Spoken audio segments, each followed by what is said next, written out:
a lot of people talk about accountability. This whole No Child Left Behind and then Race to the Top.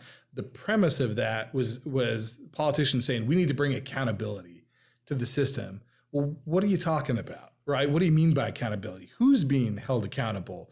And what they said is, well, we're going to create all these standardized test scores, and then we're going to make sure our funding's attached to them. We're going to hold people's feet to the fire. Well, that's garbage. Let's take the city of Baltimore as an example. You had 23 schools where not one kid was proficient. So I'm not talking about one school. I'm talking about one kid. Not one of them was proficient. Yeah. So who's accountable in that system? Is the principal held accountable? The teachers? The superintendent? The school board? Like who? The answer is nobody. Right. So the whole testing regime, this whole accountability system we set up that we spend many millions of dollars on, nobody's accountable. Nothing changes. Yeah. The kids who show up this year will probably not be proficient either. Yeah.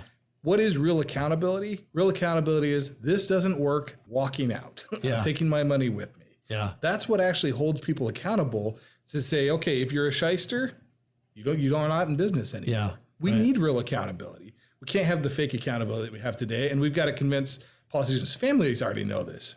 If you ask family, who's accountable? They'll tell you, nobody. Right? You're like, what about all these crazy apparatuses, the school grading reports and the standard? I don't know what it is. I don't care. And the teachers clearly hate it. And my kids hates it. Yeah. Families already don't want it. It's politicians that are confused about what this is. Yeah. We got to get politicians to realize real accountability is a marketplace. That's what you need to put in place and get rid of this whole fake apparatus. Yeah.